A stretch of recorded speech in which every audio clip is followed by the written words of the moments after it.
दोस्तों, आपको याद होगा जब साल 2018 में भारत ने अपनी nuclear powered submarine INS Arihant से एसएलबीएम यानी सबमरीन लॉन्च बैलिस्टिक मिसाइल के-15 का टेस्ट किया था, जिसकी रेंज लगभग 750 किलोमीटर है। और फिर जनवरी 2020 में अपनी दूसरी एसएलबीएम के-4 का टेस्ट किया था, जिसकी रेंज 3500 किलोमीटर है।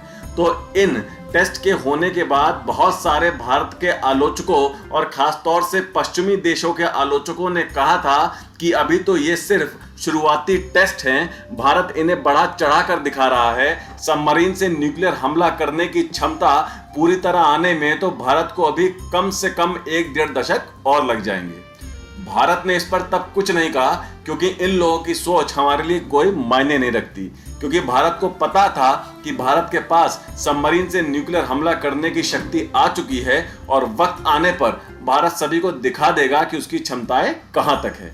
लेकिन भारत को अब किसी को कुछ भी बताने की जरूरत नहीं पड़ी, क्योंकि भारत के सीक्रेट एक तस्वीर यानी फोटो से अपने आप ही पूरी दुनिया में आउट हो गया। अब आप कहेंगे कैसे?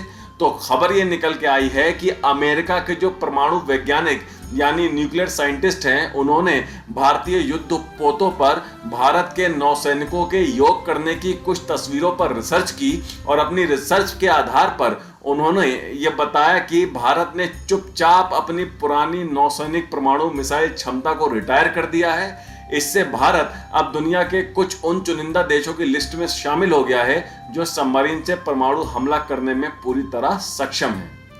असल में हुआ यह है कि भारतीय नेवी के पास सुकन्या क्लास के 6 युद्धपोत हैं। इनमें से 2 युद्धपोत आईएनएस सुभद्रा और आईएनएस सुवर्णा पर भारत ने अपनी न्यूक्लियर हमला करने में सक्षम मिसाइल धनुष को तैनात किया हुआ था। ये मिसाइल सतह से सतह पर मार कर सकती हैं और साल 2013 में इनका बंगाल की खाड़ी में सफल परीक्षण भी हुआ था। तो धनुष एक शॉर्ट रेंज बैलिस्टिक मिसाइल है और इसकी रेंज है 350 किलोमीटर। तो युद्ध की स्थिति में अगर भारत को अपने दुश्मन पर समुद्र से न्यूक्लियर हमला करना होता तो हमारे युद्धपोतों आईएनएस सुभद्रा आईएनएस सुवर्णा को दुश्मन की सीमा के बहुत नजदीक जाना पड़ता और इसकी काफी संभावना थी कि ये दुश्मन की नजर में आ जाता और इसके दुश्मन पर हमला करने से पहले ही दुश्मन इस पर हमला कर देता। इसके अलावा धनुष मिसाइल में लिक्विड फ्यूल यानी तरल ईंधन भी भरा जाता है, जिसे सुरक्षा कारणों की वजह से पहले से आप भरकर नहीं रख सकते और इस लिक्विड फ्यूल को मिसाइल में तभी भरा जाता है जब इससे हमला करने के लिए दागना होता है।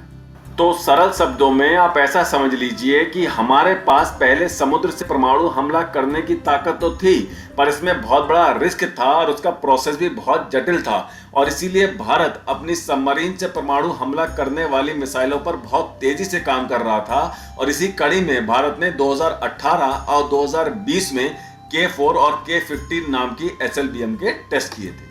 अब हुआ यह है कि साल 2018 में आईएनएस सुभद्रा और आईएनएस सुवर्ण के डेक पर मिसाइल स्टेबलाइजर लगा हुआ था, जिसकी सहायता से जरूरत पड़ने पर न्यूक्लियर मिसाइल धनुष को लॉन्च किया जा सकता था। पर जब ये शिप 4 साल बाद यानी 2022 में सेशल्स गए, तब इन पर ये स्टेबलाइजर नहीं लगे हुए थे। इसका खुलासा हुआ सेशल्स में एक योगा प्रोग्राम के दौरान ली गई कुछ फोटोज से, जिस पर अमेरिकी वैज्ञानिकों ने रिसर्च की है। मिसाइल स्टेबलाइजर की जगह अब इन युद्धपोतों पर हेलीकॉप्टर उतारने के लिए हेलीपैड बना दिया गया है, जिससे ये साफ होता है कि भारत ने अपनी न्यूक्लियर कैपेबल धनुष मिसाइल को इन युद्धपोतों से रिटायर कर दिया है। और क्यों किया है? क्योंकि भारत को अब कोई जरूरत नहीं है इन युद्धपोतों से परमाणु हमला करने की, क्योंकि हमारी nuclear power submarines INS Arihant और अब आईएनएस अरिघाट भी अपनी के-15 मिसाइल से परमाणु हमला करने में पूरी तरह सक्षम हो चुकी हैं। परमाणु सबमरीन लंबे समय तक समुद्र की गहराइयों में छिपी रह सकती है और इसी वजह से दुश्मन की पकड़ में भी आसानी से नहीं आती है। तो अब इन फोटोज पर हुए खुलासों को देखने के बाद हमारे आलोचकों के मुंह पर ताला लग चुका है और वो अपना मुंह छुपाए फिर रहे हैं, क्योंकि अमेरिकी वैज्ञानिकों ने ये खुद कह दिया है कि अब ये सिद्ध हो चुका है कि भारत अब दुनिया के उन कुछ चुनिंदा देशों की लिस्ट में शामिल हो गया है जो सबमरीन से परमाणु हमला करने में पूरी तरह सक्षम है। हालांकि मुझे नहीं लगता कि भारत को इन फोटोज के वायरल होने या लीक होने से कोई फर्क पड़ता है, बल्कि ये एक तरह से अच्छा ही हुआ, क्योंकि अब पूरी दुनिया भारत की एयर, लैंड और सी से न्यूक्लियर स्ट्राइक कैपेबिलिटीज का लोहा मान चुकी है। तो ये तो हो गई हमारी मुख्य खबर। अब चलते हैं दूसरे सेक्शन यानी कुछ अन्य खबरों की तरफ। तो पहली खबर ये है कि एम्स रायपुर ने नॉन एकेडमिक सीनियर रेजिडेंट के पदों पर वैकेंसी निकाली है। इस वैकेंसी के लिए 9 अगस्त से रायपुर एम्स की ऑफिशियल वेबसाइट www.aimsraipur.edu.in पर आवेदन भी चालू हो चुके हैं।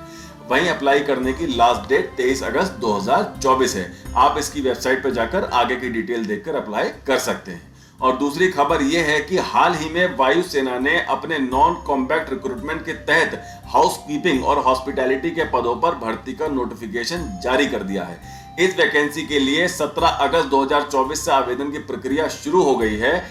वहीं एप्लीकेशन भरने की लास्ट डेट 2 सितंबर 2024 है और इसकी योग्यता 10वीं पास है। इसकी सारी जानकारी आपको एक पीडीएफ फाइल में मिलेगी, जिसका लिंक वीडियो के डिस्क्रिप्शन के अंत में डाल दिया गया है। आप लिंक को कॉपी करके अपने ब्राउजर में पेस्ट करके देख सकते हैं आगे की सारी डिटेल्स। तो आज के लिए इतना ही। वीडियो को लाइक करें और शेयर करें, पर साथ ही साथ जिन्होंने हमारे चैनल को अब तक सब्सक्राइब नहीं किया है उनसे विनती है कि चैनल को प्लीज बेल आइकन दबा के अभी सब्सक्राइब जरूर कर दें। तो मिलते हैं अगली खबर के साथ जल्द ही। Take care. जय हिंद।